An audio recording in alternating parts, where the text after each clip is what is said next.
You're listening to the N2K Space Network.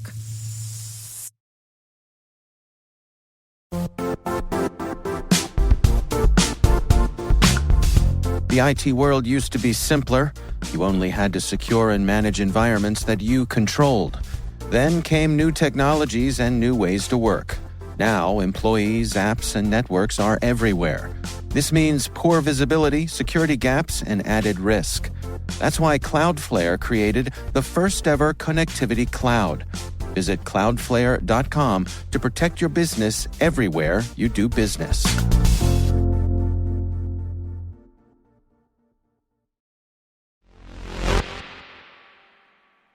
Nothing like a deadline to motivate, and timelines in the future are closer than they appear. 2025 is awfully close now, and when calendars change over, we will be officially 5 years to go for the ISS deorbit. That's pretty darn soon when we're talking space timelines. Full speed ahead on commercial space stations in the meantime, there really isn't much time to lose. T-minus 20 seconds to LOS speed rest to go for deploy. Roger roll, Discovery. Today is December 18th, 2024. I'm Maria Varmazis, and this is T-minus.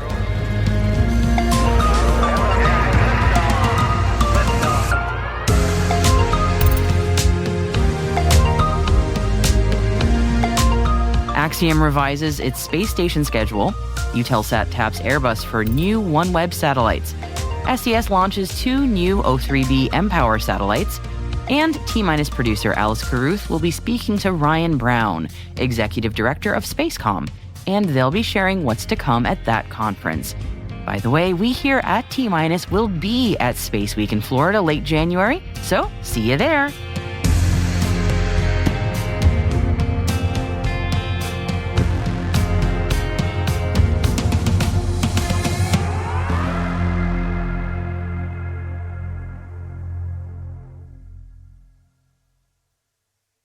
Happy Wednesday, everybody. Let's get into it.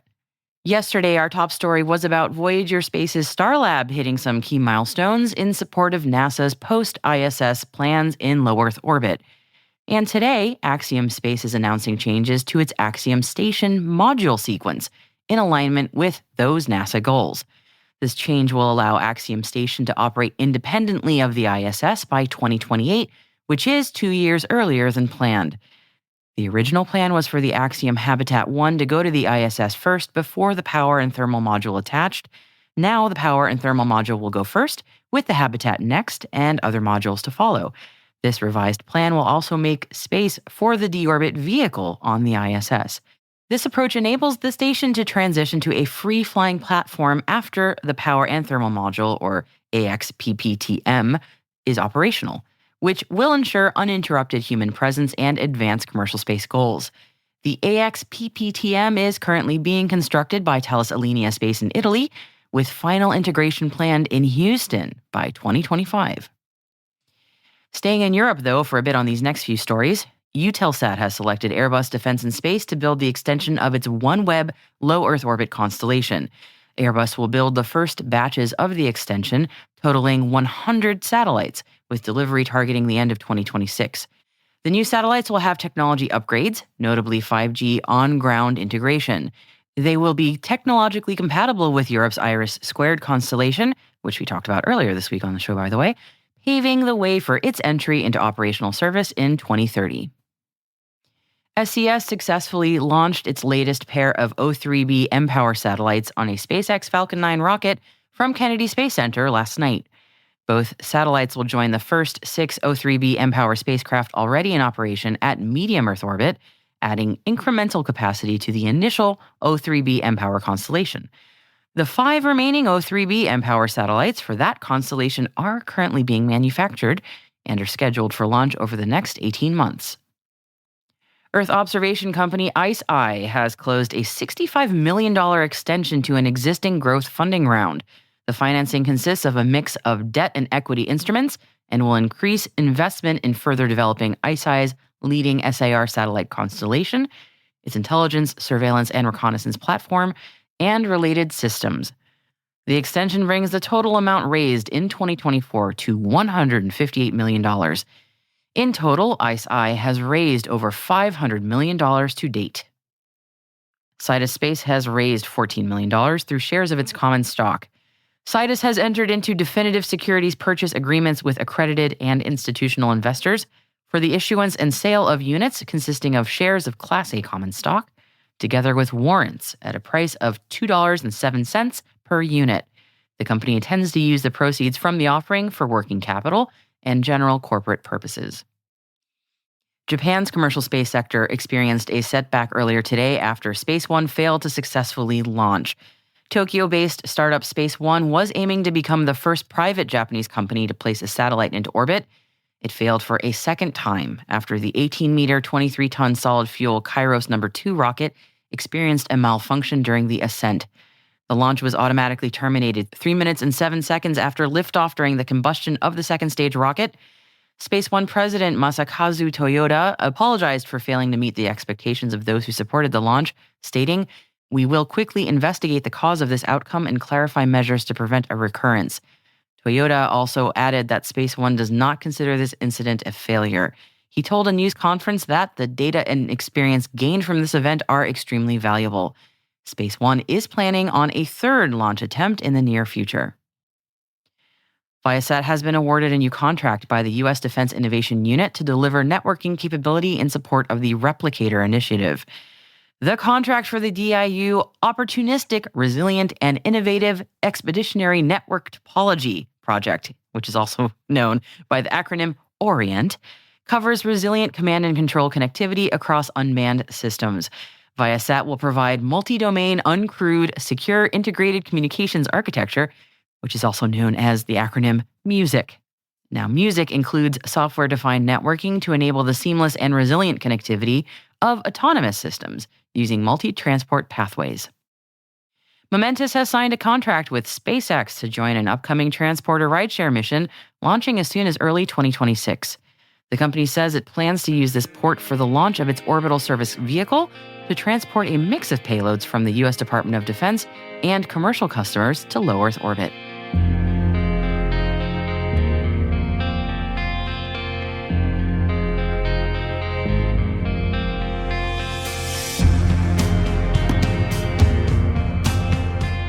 And that is it for today's Intel Briefing. Thank you for listening.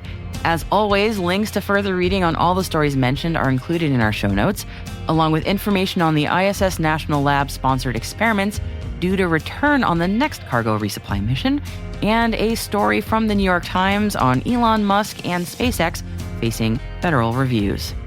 Hey, T-Minus crew, if you find this podcast useful, please do us a favor and share a 5-star rating and a short review in your favorite podcast app. That'll help other space professionals like you to find the show and join the T-Minus crew. Thank you so much, everybody. We really appreciate it.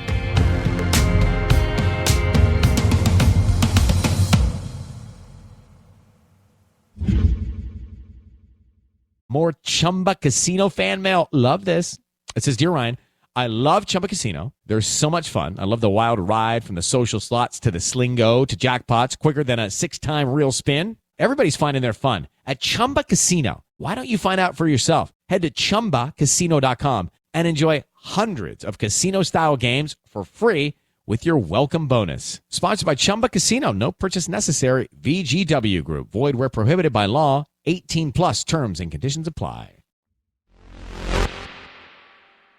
T-Minus producer Alice Carruth spoke to the Executive Director of SpaceCom earlier this week about Florida's Space Week, which is January 27th through 30th, 2025. And yeah, as we mentioned at the top of the show, T-Minus will be participating in the events that week, and we'll be recording from a booth on the convention floor.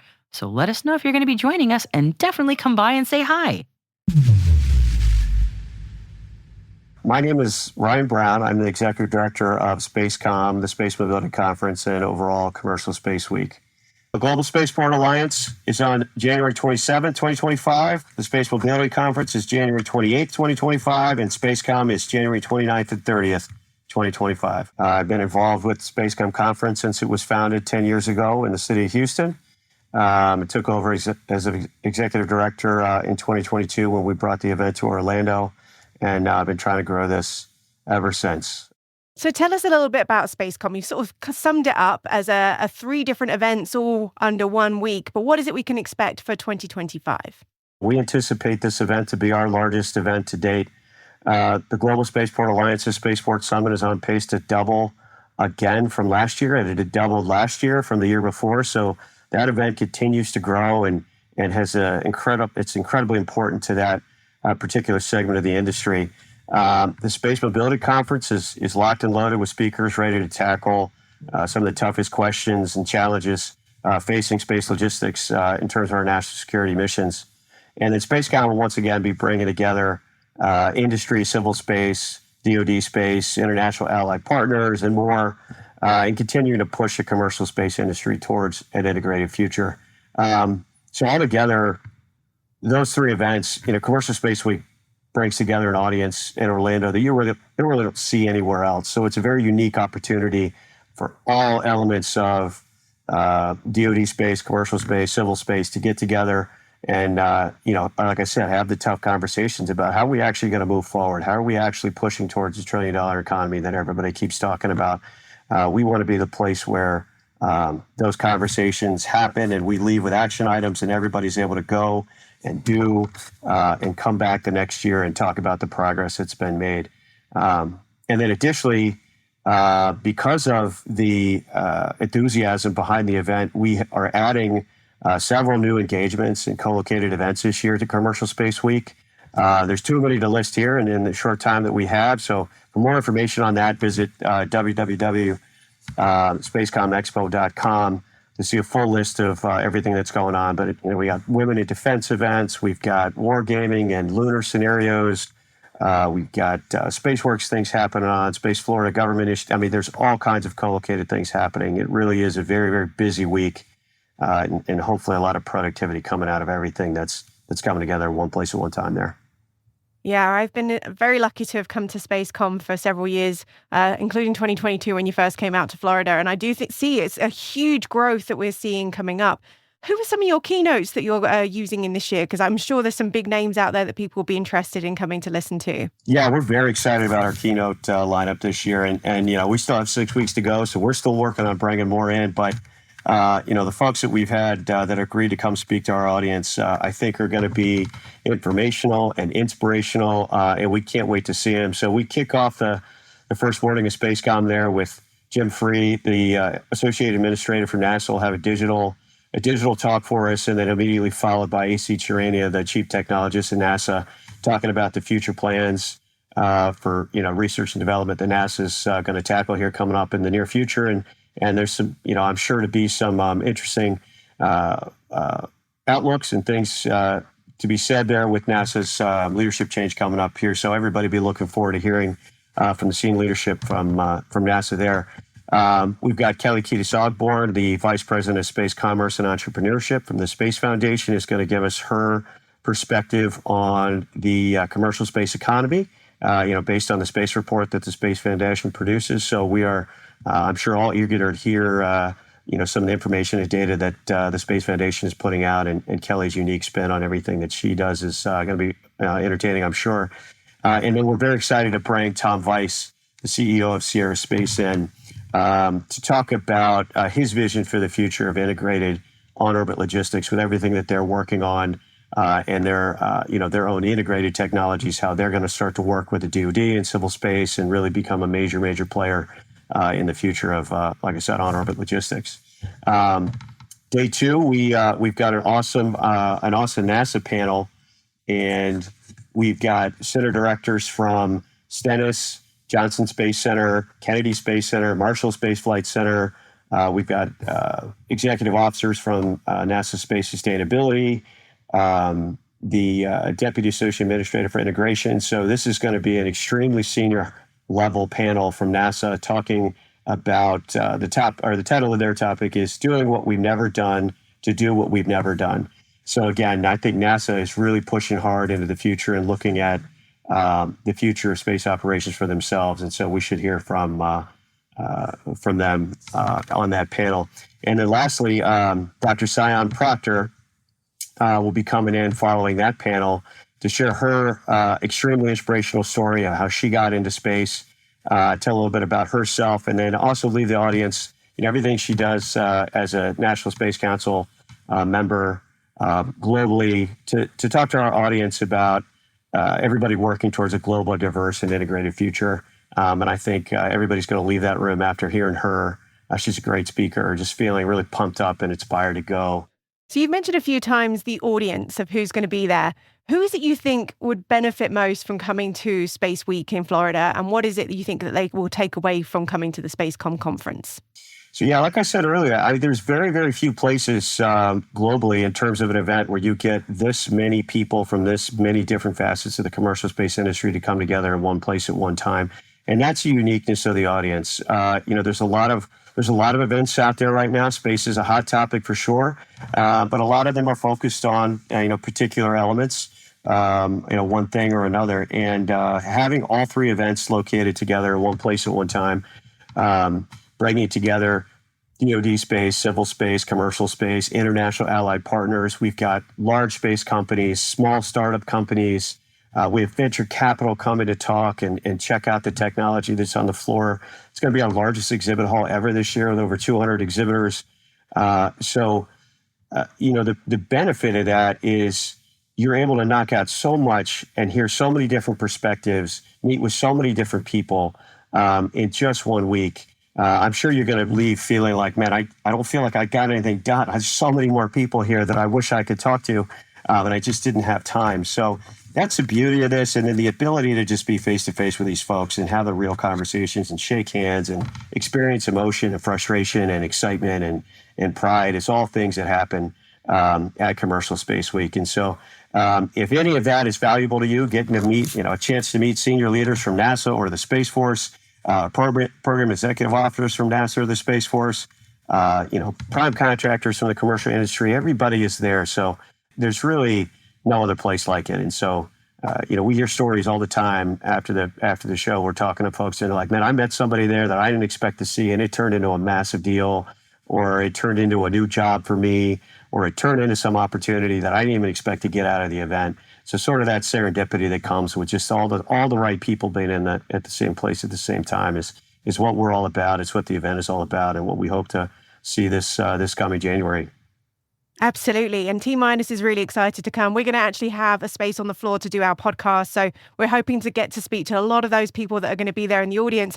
If people are still interested in coming to the conference, how can they find tickets and what are the details that they need to know? Yeah, so we have lots of ways to register. We have 3 different websites for all 3 shows. There's a giant registration button on each website. The easiest one to get to is www.spacecomexpo.com. Click on that register button, and you'll be able to register. You can register for all 3 events. You can register for each individual event, whatever fits your particular level of expertise and budget approval. You're able to sign up for. We'd love to see you come for all 4 days. But absolutely, you can register on site. If you get up that morning and feel like you need to be there, driving over, and we can take you on site. So, we'd love to see everybody out there. Keep an eye out for promotional opportunities to help you save a little bit of money along the way here. We have a few coming up over the holidays and into the new year.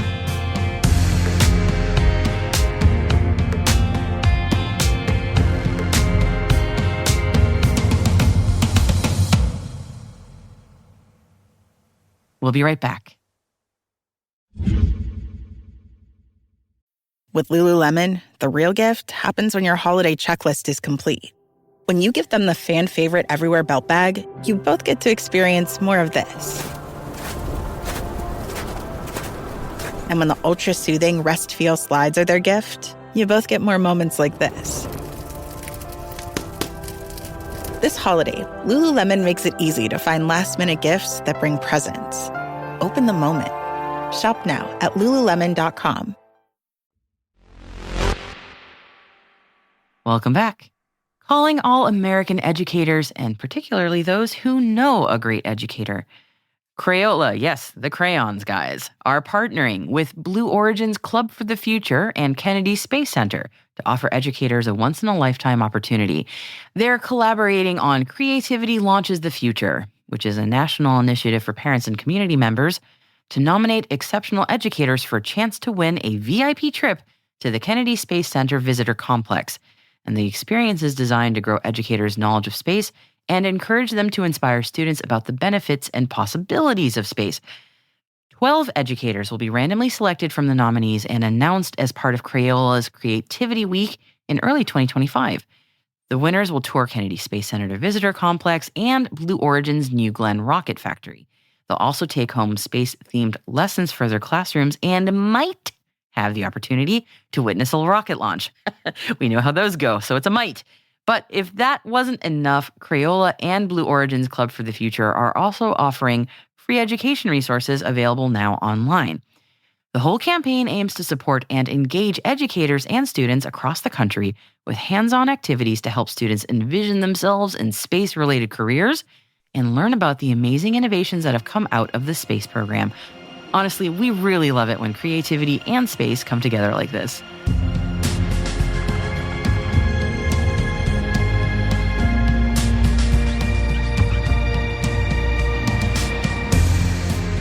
That's it for T-Minus for December 18th, 2024, brought to you by N2K Cyberwire. For additional resources from today's report, check out our show notes at space.n2k.com. We'd love to know what you think of this podcast. You can email us at space@n2k.com or submit the survey in the show notes. Your feedback ensures we deliver the information that keeps you a step ahead in the rapidly changing space industry. N2K Strategic Workforce Intelligence optimizes the value of your biggest investment, your people. We make you smarter about your team while making your team smarter. This episode was produced by Alice Carruth. Our associate producer is Liz Stokes. We're mixed by Elliot Peltzman and Trey Hester, with original music by Elliot Peltzman. Our executive producer is Jennifer Eiben. Our executive editor is Brandon Karpf. Simone Petrella is our president. Peter Hilpe is our publisher. And I am your host, Maria Varmazes. Thanks for listening. We'll see you tomorrow.